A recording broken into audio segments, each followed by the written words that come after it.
우리에게 주시는 하나님의 말씀은 야고보서 2장 1절에서 4절까지의 말씀입니다. 우리 합독하도록 하겠습니다. 내 형제들아, 영광의 주 곧 우리 주 예수 그리스도를 믿는 믿음을 너희가 받았으니 사람을 외모로 취하지 말라. 만일 너희 회당에 금가락지를 끼고 아름다운 옷을 입은 사람이 들어오고 또 더러운 옷을 입은 가난한 사람이 들어올 때에 너희가 아름다운 옷을 입은 자를 돌아보아 가로되 여기 좋은 자리에 앉으소서 하고 또 가난한 자에게 이르되 너는 거기 섰든지 내 발등상 아래 앉으라 하면 너희끼리 서로 구별하며 악한 생각으로 판단하는 자가 되는 것이 아니냐. 아멘. 우리 그리스도인들은 이 네 가지의 관계를 잘 이루어가야 합니다. 첫 번째는 하나님과의 관계죠. 이 수직적인 관계, 이게 우리 삶의 근본이 되고 우리 신앙의 목적이 되는 겁니다. 우리가 나름대로 그래도 이렇게 신앙생활 열심히 하는 이유는 결국은 하나님께 인정받고자 하는 것이죠. 신앙생활을 하나님 앞에서 하지 아니하고 사람 앞에서 하는 것처럼 어리석은 일은 없습니다. 신앙생활을 사람에게 보이려고 또 사람에게 칭찬을 받으려고 하는 것처럼 어리석은 일은 없다는 것이죠. 예수님께서 바리새인들을 그토록 책망하신 이유는 바로 그런 그들의 신앙생활 때문입니다. 이 위선 그리고 외식, 이거 우리 믿는 사람들이 빠지기 쉬운 그런 죄죠. 사람에게 인정받기 위해서 의를 행하는 자를 향해서 예수님께서는 저들은 이미 자기 상을 받았느니라 말씀을 하시면서 오직 은밀한 중에 보시는 하나님의 상을 받도록 살아가라고 그렇게 예수님께서는 말씀하셨죠. 우리는 하나님의 인정을 받도록 살아가야 합니다. 첫 번째 관계, 하나님과의 관계. 왜냐하면 마지막에 우리의 인생을 판단하는 분은 누구십니까? 하나님이시기 때문이죠. 두 번째는 이웃과의 관계입니다. 이건 이제 수평적인 관계죠. 하나님께서 우리 인간을 관계적 존재로 창조하셨습니다. 하나님께서 아담을 만드신 후에 그와 더불어 살아갈 파트너로 이브를 만들어 주셨어요. 또 모든 동물들도 암수 쌍으로 만드셨습니다.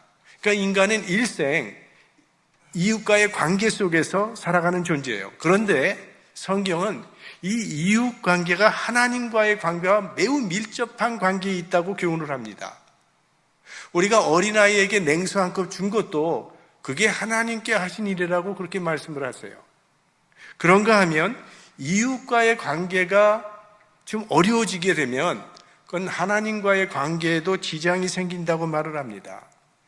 자, 우리 마태복음 5장 23절과 24절 말씀을 한번 같이 보겠습니다. 그러므로 예물을 제단에 드리다가 거기서 내 형제에게 원망을 만한 말이 있는 줄 생각나거든 예물을 제단 앞에 두고 먼저 가서 형제와 화목하고 그 후에 와서 예물을 드리라. 그러니까 이웃과의 관계는 그냥 이웃의 관계로 끝나는 것이 아니라 하나님과의 관계로 직결된다는 말씀이죠.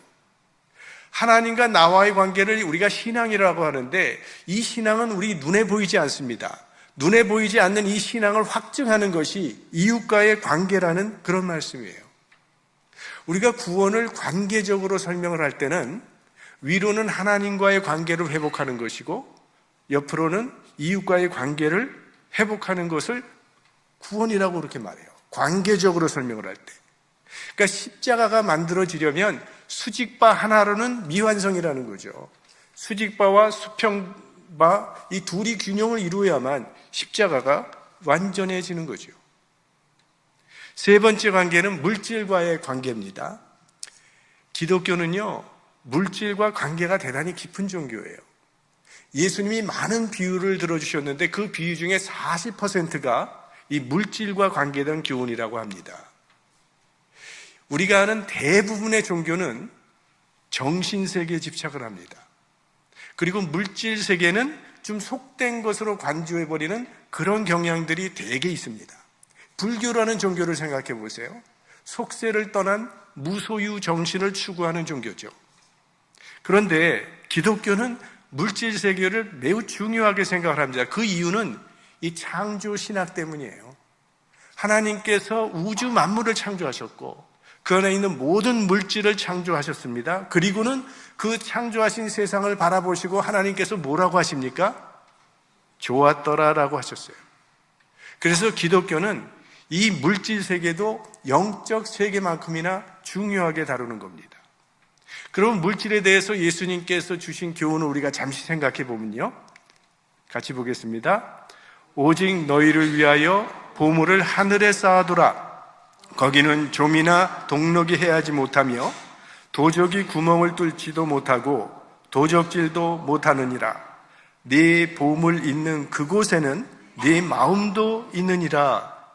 그러니까 예수님은요, 마음과 물질을 하나로 보셨어요. 내 보물이 있는 곳에 내 마음이 있느니라 이렇게 말씀을 하시거든요. 그러니까 마음이 있는 곳에 물질이 따라가게 된다는 그런 말씀인데, 사랑을 하면 자연히 물질이 따라가게 된다는 거예요. 우리는 자녀들을 사랑하기 때문에 자녀들에게 주는 것이 아깝지가 않은 거죠. 그러니까 하나님을 사랑하면 하나님의 나라를 위해서 물질을 드리게 된다는 거예요. 하나님을 믿는다고 하는데 물질적으로는 나타나지 않으면 그건 의심 가는 믿음이라는 겁니다. 우리가 잘 아는 요한 웨슬레는 이런 말을 했어요. 나는 주머니가 회개하지 않은 자의 회개는 믿을 수 없다.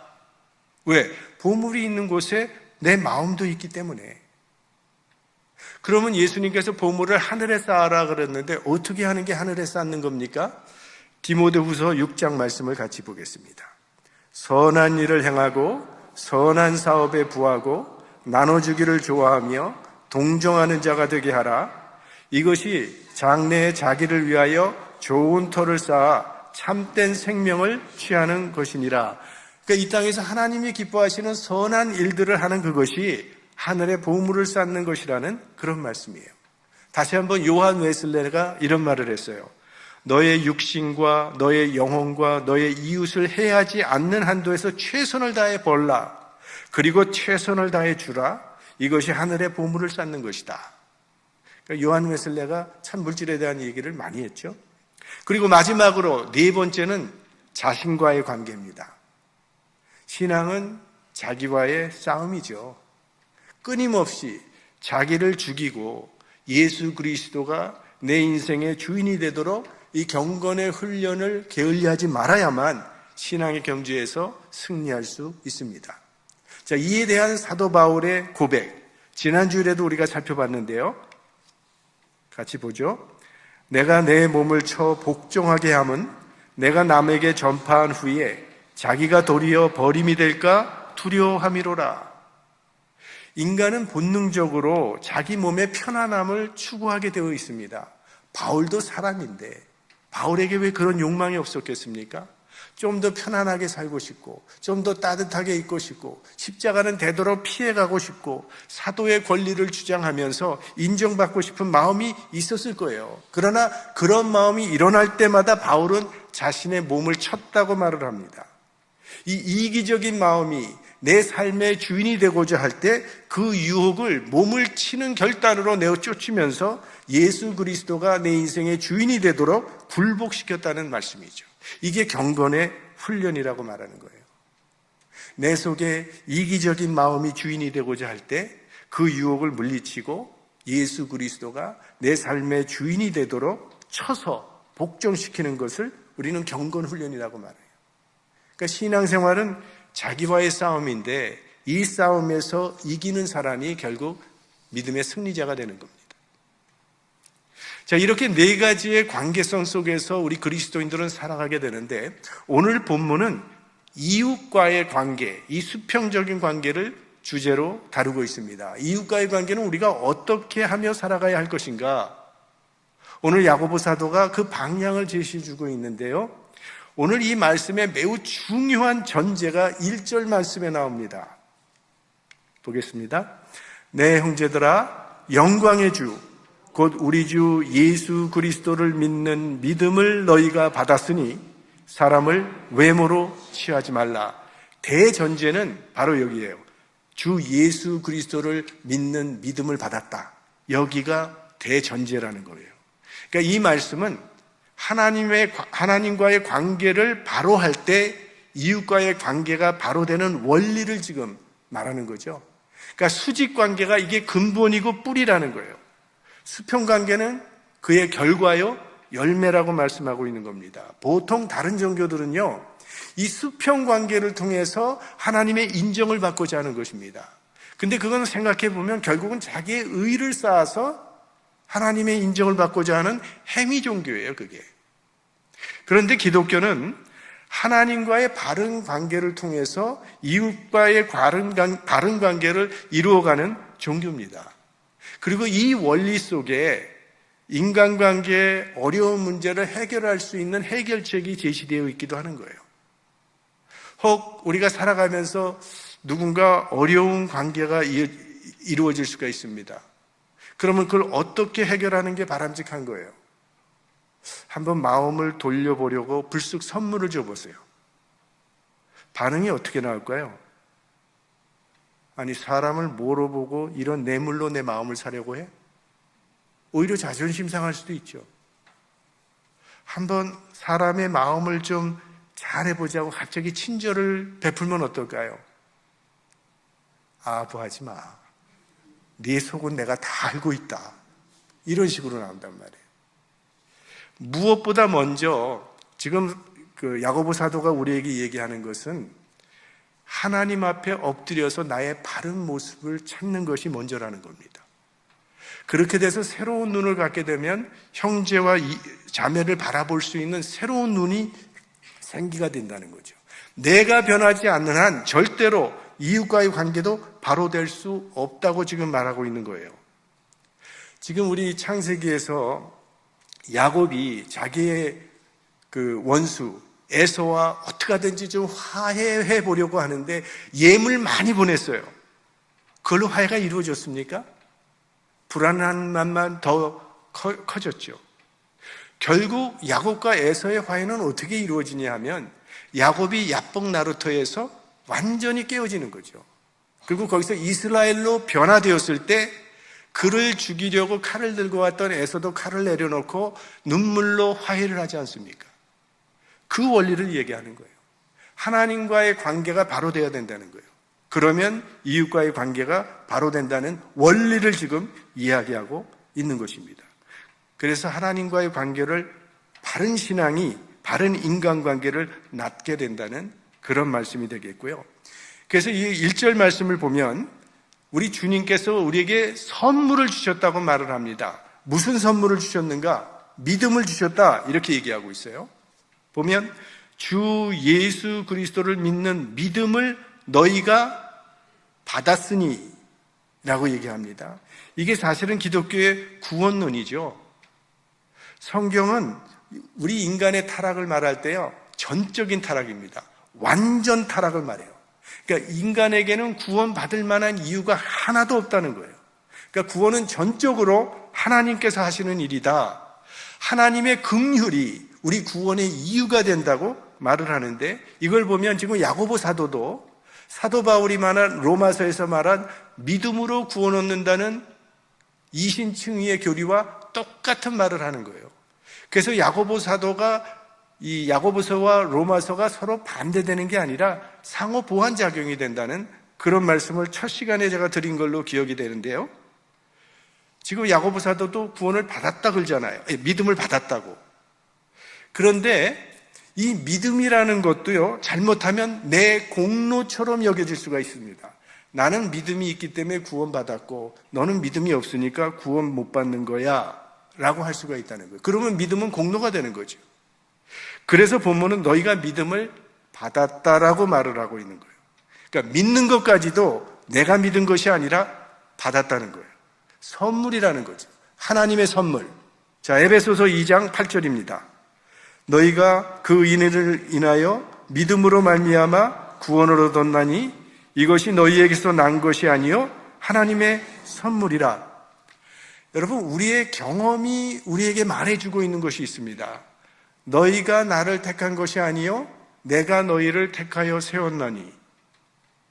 어때요? 이게 와 닿습니까? 하나님께서 나로 믿게 해주셨다는 그런 말씀이에요. 그러니까 믿음 자체가 내가 믿는 것이 아니라 성령께서 믿게 해주셔서 믿었다는 그런 말씀이죠. 내가 믿은 게 아니라 믿어진 거잖아요. 그렇습니까? 여러분은 장로교인이에요, 그렇다면. 자, 이게 우리 기독교의 윤리의 근본이 되는 말씀입니다. 오직 예수 그리스도의 십자가의 공로로 인해서 은혜로 구원받았다. 이웃 관계가 바로 이런 관점에서부터 시작되어야 된다, 이루어져야 된다는 그런 말씀인데요. 예수님께서 나를 위해서 십자가에 못 박혀 돌아가신 것처럼 저 사람을 위해서도 예수님께서 똑같이 죽으셨다는 거예요. 저 사람을 위해서 하나님께서 아들을 희생시키는 엄청난 대가를 치르셨다는 거예요. 그러니 사람을 외모로 취하지 말라고 하는 겁니다. 예수님 당시 유대 사회는요, 외모로 취하는 풍토가 그대로 그냥 보통처럼, 평상처럼 그렇게 이루어지던 사회였어요. 남녀 차별이 심했습니다. 여자는 인구조사에 끼지도 못했어요. 그게 그대로 받아들여졌어요. 자유인과 노예의 차별이 있었고요. 유대인과 이방인의 차별은 말로 할 것도 없고요. 유대인들은 이방인을 사람으로 보질 않았으니까. 또 가진 자와 못 가진 자, 로마 시민권자와 비시민권자, 신분이 높은 자와 신분이 낮은 자, 여러 계층의 사람들이 함께 살았기 때문에 여러 가지 문제가 있었습니다. 그래서 사람을 외모로 취하지 말라고 합니다. 다시 말하면 인간의 가치를 외부적인 조건으로 따져서 판단하거나 계산하지 말라는 그런 말씀이에요. 여러분, 이런 경험 있었습니까? 어떤 사람과 처음 만났는데 그 사람이 나를 위아래로 훑어봐. 그런 경험 있으셨어요? 기분이 어때요? 별로 안 좋죠? 얼마짜린가 보는 것 같잖아요. 저는 한번 그런 교인을 만났는데 알고 보니까 그분은 옷 장사를 하시는 분이더라고요. 그래서 옷을 만들고 하기 때문에 그 버릇처럼 그렇게 하신다 그러는데 그런 거 말고 다른 거를 얘기한 거고요. 네. 자, 우리 2절, 3절 말씀을 같이 보겠습니다. 만일 너희 회당에 금가락지를 끼고 아름다운 옷을 입은 사람이 들어오고 또 더러운 옷을 입은 가난한 사람이 들어올 때에 너희가 아름다운 옷을 입은 자를 돌아보아 가로되 여기 좋은 자리에 앉으소서 하고 또 가난한 자에게 이르되 너는 거기 섰든지 내 발등상 아래 앉으라 하면, 이거는요 실제로 유대 회당에서 있었던 일을 말하는 것입니다. 당시 회당에서 부자와 가난한 자를 차별대우했어요. 회당에는 특별석이 있었습니다. 근데 거기에는 가난한 사람들은 앉지 못합니다. 가난한 자는 늘 저 말석에 앉아야 했어요. 그러니까 오늘로 말하자면 예배위원이 안내를 하는데 외모가 번쩍거리는 사람이 들어오니까 깍듯하게 인사를 하고 여기 앉으십시오 하고 좋은 자리에 앉힙니다. 그런데 보니까 옷이 남루한 옷차림을 한 사람이 들어오면 아무데나 한번 찾아 앉으라고 푸대접을 했다는 그런 말이에요. 외모로 사람을 취했다는 말이죠. 한국 사회에 고질병이 있다면 아마 사람을 외모로 취하기를 좀 좋아하는 것 같다는 생각이에요. 지금 어디 가나 있는 사람 행사를 해야 대우를 받잖아요. 얼마 전에 한 목사님 가정으로부터 들은 이야기인데, 이제는 어른들만 그러는 게 아니라 아이들도 너 어느 동네 살아? 어떤 집에 몇 평짜리에 살아? 어떤 옷 입어? 어떤 운동화 신냐? 이게 등급을 매기고 이 판단의 기준이 되었다고 그랬어요. 너무나 슬픈 이야기죠. 그래서 아마도 한국은 이 거칠의 문화가 발달하는 것 같습니다. 그래야 대우를 받기 때문에. 미국은 비교적 이 거칠애가 없어서 좋지 않습니까? 무슨 옷을 입고 다녀도 그것 때문에 무시하거나 깔보는 일은 거의 없다고 봐요. 우리는 사람을 대할 때 평등하게 대해야 합니다. 그리고 나 자신도 평등한 대우에 만족할 수 있는 마음을 가져야 해요. 나는 특별한 대우를 받아야 된다는 그 마음에서부터 문제가 발생하게 되는 거예요. 교회에서도 특별 대우 받으려고 하면 그가 문제가 생깁니다. 우리 한국 모기업 회장 부인이 교회를 다니다가 교회로 옮기셨어요. 왜냐하면 교회에서 너무 자기를 특별 대우를 하는 거예요. 불편할 정도로. 그래서 아무래도 이거 안 되겠다 해서 다른 교회로 옮겼는데, 그 옮긴 교회는요, 대형 교회고 거기는 사람 특별 대우 안 해주는 것으로 소문난 교회예요. 그래서 그 교회를 갔더니 정말 아무도 알아보고 인사하는 사람들이 없더래요. 그래서 너무 좋았어요. 그런데 몇 개월이 지나도 아무도 알아주는 사람이 없으니까 그게 또 섭섭해서 결국 또 그 교회를 옮겼다고 하더라고요. 이게 사실 너무 안 알아주는 것도 사실은 문제죠. 우리 지난 주일에 새가족 환영회를 했는데 거기서 한 집사님이 이런 얘기를 하더라고요. 우리 플러턴 교회는 새로운 사람 왔을 때 너무 붙잡으려고 하지도 않고 그렇다고 너무 모른 척 하지도 않고 아주 적당하게 대해줘서 그거 아주 마음에 들었다고 그런 말을 했어요. 평등한 대우에 만족할 수 있는 마음이, 그게 그리스도인의 마음입니다. 왜? 예수 그리스도 안에서는 다 평등하니까. 사람 위에 사람 없고 사람 아래 사람 없고 상하관계가 아니에요. 수평관계죠. 잘나봐야 그렇게 잘날 것도 없습니다. 세상에서는 복잡한 이 상하의 인간관계 속에서 힘들다가도 일단 교회 들어오면 그런 세상 신분 다 벗어버리고 예수 그리스도 안에서 형제됨의 기쁨을 누릴 수 있는 공동체가 되어야죠. 그게 교회죠. 오늘 본문은 특별히 물질로 사람을 판단하는 것에 대해 경고하고 있습니다. 제가 한 번은 비교적 부유한 동네에 위치한 교회에서 목회한 적이 있었어요. 근데 이제 목사님들이 이렇게 서로 모이면 자기 이름과 이제 교회를 소개하는데, 제가 어느 교회 목사라고 소개하면 항상 많이 듣던 소리가 그 부자 교회요, 이런 말 많이 들었어요. 여러분, 부자들이 많이 나오는 교회는 부자 교회인가요? 교인들의 주머니에 있는 돈이 많은 것과 교회와는 아무 상관이 없는 거예요. 헌금은 믿음 있는 사람이 하는 것이지 부자가 하는 게 아니거든요.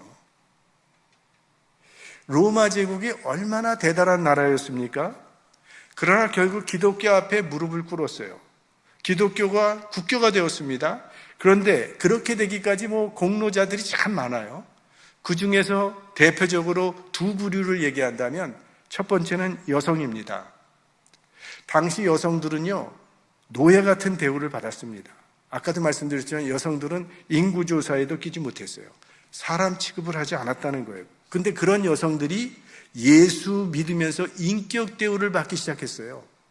그러니까 여자들이 아주 열심으로 신앙생활을 하고 어디를 가나 열심히 신앙생활을 하는데, 무엇보다도 자녀를 낳으면 그 자녀 그리스도인이 될 수 있도록 아주 철저하게 신앙교육을 했습니다. 이게 로마 제국이 기독교화되는데 큰 역할을 한 거예요. 또 한 부류는 노예입니다. 로마 인구의 3분의 1이 노예였어요. 그러니까 로마가 정복한 지역의 포로들은 다 노예가 되니까 노예가 굉장히 많아진 거예요. 그런데 노예 숫자가 너무 많아지니까 이게 잘 컨트롤이 안 되고 그 사람들을 관리하는 게, 다스리기가 힘들어졌어요. 그래서 곳곳에서 노예들의 반란이 일어나게 되고, 또 반란이 일어나는 경우에 어떤 경우는 주인을 죽여버리는 그런 일도 많이 일어났어요. 그런데 이 크리스천 노예들은 달랐다는 겁니다. 일을 정말 성실하게 할 뿐만이 아니라 이들이 보니까 모여서 기도를 하는데 주인을 위해서 기도하는 것들을 주인들이 듣기 시작했어요. 이 노예들의 신앙에 주인이 감동을 한 겁니다. 그래서 이 노예들 때문에 로마 제국을 엎을 수 있는 힘이 그 노예들의 신앙에서 나왔다고 그렇게 말을 하는 거예요. 그러니까 세상에서는 신분이 낮은 노예와 여성들이 로마를 기독교 국가로 만드는데 주역을 감당했다니까요. 우리나라 기독교도 다르지 않습니다. 우리나라에 기독교가 들어왔을 때 제일 먼저 기독교를 받아들인 사람은 천대받던 천민들과 여성들이었습니다. 우리 한국 기독교 발전은 이 여성의 공로가 절대적이었어요. 지금도 보세요. 오늘도 대충 보면 되게 여자가 많아요. 어느 교회를 가도. 여성들이 여전히 열심을 내고 있고요. 또 하나는 천민들이 예수님을 잘 받았어요. 왜? 그래도 교회에 오면 인간 대우를 받았으니까. 그리고 교회에 오면 지도자가 될 수 있는 기회도 생기니까. 그래서 천민들이 그렇게 많이 오기 시작했은 거예요. 그러니까 교회를 발전시켜온 원동력은요, 눌린 사람들이고 낮은 사람들이었지 학벌 좋고 지위 높은 사람들이 아니었어요. 그러니 마땅히 교회에서는 외모로 취하는 일은 하지 말아야 해요. 만약에 우리가 외모로 사람을 취한다면 가장 낮게 취급받아야 할 사람은 예수 그리스도입니다. 이사야 53장 2절 말씀 한번 같이 봐요. 그는 주 앞에서 자라나기를 연한 순 같고 마른 땅에서 나온 줄기 같아서 고운 모양도 없고 풍채도 없은즉 우리의 보기에 흠모할 만한 아름다운 것이 없도다. 우리가 예수님 무비 보면은 예수님이 아주 멋지게 장발처럼 머리를 기르고 그렇게 보이는데 실제로 예수님의 모습은요, 성경대로 보면 호감이 갈 만한, 흠모할 만한 것이 하나도 없었던 거예요. 주님이 만약 오늘 우리를 찾아오신다면요, 아마 많은 사람들이 그 모습을 보고 실망할 사람 많을 거예요. 그런데 그 예수 그리스도 안에는 은혜와 진리가 완벽하게, 충만하게 내재해 있었던 거죠. 오늘 야고보 사도가 사람을 외모로 취하는 문제를 이렇게 심각하게 다루는 이유가 있습니다. 우리가 어떤 그림을 보고 말이죠, 저걸 그림이라고 그랬어? 라고 평가를 하면 그거는 작품을 멸시하는 것뿐만이 아니라 그 그림을 그린 화가를 멸시하는 일이 되는 거죠. 인간은 하나님이 만드신 작품이에요. 하나님이 만드신 인간을 멸시하는 것은 창조주 하나님을 멸시하는 것이고 창조주 하나님을 대적하는 일이 되는 거죠. 아니, 어떤 사람이 내 자녀를 보고 아유, 저 쓸모없는 놈, 한심한 놈 하면 부모의 마음이 어떻겠습니까? 우리가 형제를 바라보며 자매를 바라보며 하나님께서 창조하신 사람을 멸시하는 것은요, 그건 하나님의 마음을 너무나도 아프게 하는 일이고 하나님을 대적하는 일이 된다는 사실을 우리는 기억해야 합니다. 요즘은 이 정치 양극화 현상이 너무나 심각해져서요, 내가 지지하는 정당을 지지하지 않고 다른 정당을 지지하는 사람은 나보다 아주 열등한 존재로 생각을 하는 사람들이 굉장히 많습니다. 말도 안 해요. 친구 관계였는데 아예 관계까지 끊어버리는 그런 경우가 있어요. 참으로 안타까운 일입니다. 하나님의 형상대로 창조된 그 이웃을 우리가 폄하해서는 안 되죠. 오늘 본문은 내 이웃을 예수 그리스도를 대하듯 귀하게 대하라는 말씀입니다. 하나님은 우리를 하나님의 형상대로 창조하셨습니다. 그러므로 우리가 우리의 이웃을 바라볼 때 하나님의 형상을 지닌 귀한 존재로 대해야 할 것입니다. 예수 그리스도께서 십자가의 피값을 지불하신, 그래서 구원하신 귀한 존재이기 때문이죠. 우리 모두 서로를 정말 예수님처럼 귀하게 대하는 사랑의 공동체로 우리 교회를 세워갈 수 있기를 주님의 이름으로 축원합니다.